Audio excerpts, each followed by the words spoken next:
Dear student, बहुत बहुत स्वागत है आप सभी का हमारे यूट्यूब चैनल श्रीका इंग्लिश में। तो आज हम बात करने वाले हैं अंग्रेजी के कुछ ऐसे सेंटेंसेज जो आप रोज़ाना बोलते हैं, लेकिन आप अंग्रेजी में नहीं बोलते हैं, उसे हिंदी में बोलते हैं।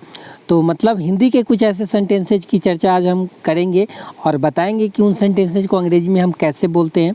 तो आज अंग्रेजी बोलना हर किसी के लिए बहुत ज़रूरी है और हर किसी के मन में एक इच्छा होती है कि मैं बहुत अच्छे तरीके से अंग्रेजी बोलूं। तो अंग्रेजी बोलने का सिर्फ़ और सिर्फ एक ही तरीका है कि बस आप निरंतर प्रैक्टिस करते रहें। छोटे छोटे शब्द जहाँ से भी मिलते हैं, अपने वोकैब पावर को जितना ज़्यादा हो सके आप बढ़ाएं। और इसके बावजूद अगर ऐसा लगता है कि आप अंग्रेजी बोलने के लिए काफ़ी इच्छुक है, हमेशा आपको लगता है कि नहीं अंग्रेजी के बगैर ये, और वास्तविक में अंग्रेजी के बगैर ये दुनिया अभी बहुत अधूरी लगने लगेगी आपको और लगती भी होगी। तो अंग्रेजी सीखने के लिए सबसे बड़ी ज़रूरी चीज़ है कि आपके अंदर ये वोकैबुलरी पावर अगर आपका काफ़ी ज़्यादा स्ट्रांग है तो आप बहुत अच्छे तरीके से अंग्रेजी बोल पाएंगे। तो आज हम कुछ ऐसे सेंटेंसेज आपके लिए लेके आए हैं जो आप रोज़ाना हिंदी में तो बोलते हैं, लेकिन उसका अंग्रेजी अक्सर बोलने में आपको थोड़ी सी हेजिटेशन होती है। तो हम आज ऐसे ही सेंटेंस आपके लिए लेके आए हैं। तो शुरू करते हैं कि अक्सर जब कभी भी कोई आदमी आपके सामने होता है और सामने वाले की बात आपको मूर्खतापूर्ण लगती है और आप उसे कोई काम देते हैं तो उस काम को भी वो मूर्खतापूर्ण ढंग से करता है, तो हम उसे बोलते हैं कि गोबर भरा है तुम्हारे दिमाग में। तो ये सेंटेंस आप रोज़ाना बोलते हैं, अक्सर बोलते हैं। तो गोबर भरा है तुम्हारे दिमाग में, तो अंग्रेजी में इस सेंटेंस को बोलेंगे your head is full of crop. Your head is full of crop.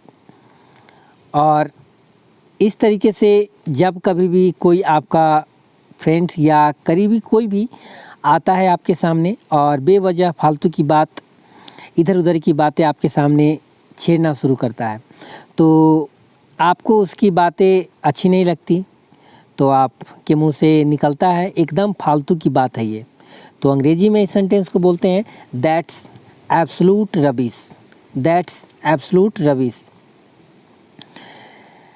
और इसके बाद जब कभी भी आपके फ्रेंड सर्किल में या आपका भाई या आपका कोई रिलेटिव हो या आपका दोस्त हो, वो आपसे कुछ छिपाने की कोशिश करता है, कुछ भी अगर छिपाने की कोशिश करता है, आपको ऐसा लगता है, आपको फील होता है कि वो सामने वाला हमसे कुछ बातें छिपा रहा है, तो हिंदी में हम बोलते हैं कुछ तो है जो तुम हमसे, हम सबसे छिपा रहा है।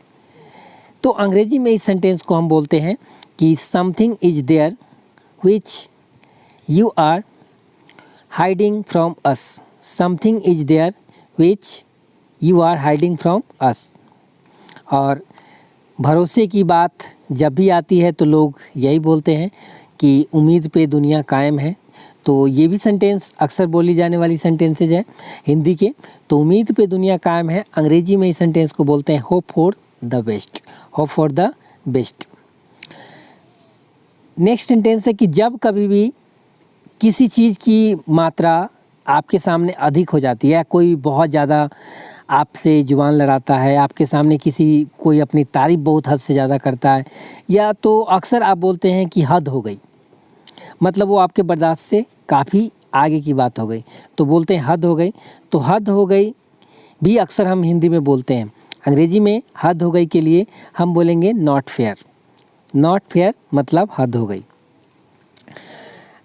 जब कभी भी आपको किसी चीज़ की ज़रूरत होती है, रुपए पैसे की ज़रूरत होती है, या बहुत इमरजेंसी का समय होता है और आपके लिए किसी चीज़ को पाना आपके लिए बहुत, आप उसके लिए इच्छुक होते हैं, तो किसी पर आपको मतलब किसी से लेने की बात आती है, कोई भी सामान या कोई भी वस्तु, रुपया पैसा या कोई भी वस्तु हो, और वो आदमी बोलता है कि भरोसा रखो, मैं तुम्हें ऐसा तुम्हारे जब भी टाइम आएगा और मैं तुम्हें ऐसा चीज़ दे दूँगा, उसी टाइम पे मैं तुम्हारे यहाँ पहुँचा दूँगा, और उस वक्त नहीं देता है, लेकिन आपके मन में एक शंका बनी रहती है कि पता नहीं कि वो मुझे उसी टाइम पे, जिस वक्त मुझे ज़रूरत है उस टाइम पे पहुंचा पाता है या नहीं देता है। तो आप उसके भरोसे के लिए आप बोलते हैं कि लेकिन याद रखना, मेरी इज़्ज़त जो है वो अब तुम्हारे हाथ पे है, मतलब मेरी इज़्ज़त अब तुम्हारे हाथ में है और इसकी मतलब मेरी इज़्ज़त अब जाएगी भी या बचाना अब तुम्हारे हाथ पे है। तो वो सेंटेंस हम बोलते हैं कि लेकिन याद रखना मेरी इज़्ज़त तेरे हाथ पे रहेगी। तो अंग्रेजी में बोलेंगे but remember my prestige will be on stake. But remember my prestige will be on stake. और इस तरीके से सामने वाला भी बोलता है कि चिंता मत करो, मैं कोई कसर नहीं छोड़ूंगा। मतलब मैं तुम्हारे काम को हर हाल में करूंगा, कि चिंता मत करो मैं कोई कसर नहीं छोड़ूंगा। तो अंग्रेजी में बोलेंगे कि don't worry I will leave no stone unturned.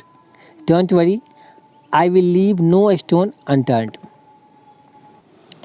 और जब कभी भी आप हिंदी में बोलते हैं कि तुम आए तो दिल को अच्छा लगा, तो अंग्रेजी में इस सेंटेंस को बोलेंगे you come I felt better. You come I felt better.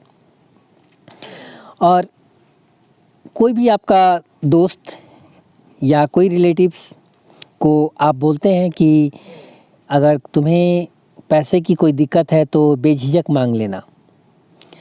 और ये सेंटेंस हम अक्सर बोलते हैं कि अगर पैसे की कोई दिक्कत है तो बेझिझक मांग लेना। तो अंग्रेजी में बोलेंगे if there is a problem of money don't hesitate at all. और वो आदमी आपसे उसी वक्त बोलता है कि पैसों से ज़्यादा मुझे तुम्हारे साथ की ज़रूरत है, या पैसों से ज़्यादा मुझे साथ की ज़रूरत है। तो I rather need support. I rather need support अंग्रेजी में बोलेंगे। तो ये सभी सेंटेंस है जो आज मैंने आपको बताया, ये आप हमेशा बोलते हैं। और इस सेंटेंस को आपको हमेशा प्रयोग करने के लिए प्रैक्टिस में लाना है और प्रैक्टिस करना है, और आप इस तरीके से अंग्रेजी अच्छे तरीके से बोल सकते हैं। तो मिलते हैं कुछ इसी तरीके की वीडियो के साथ। और इससे पहले अगर आप फेसबुक पेज सुरेखा इंग्लिश को लाइक नहीं किया आपने तो प्लीज़ लाइक कर लीजिए, और हमें इंस्टाग्राम पे फॉलो ज़रूर कीजिए सुरेखा_इंग्लिश को। तो तब तक के लिए थैंक्स फॉर वॉचिंग। अपना ख्याल रखिए।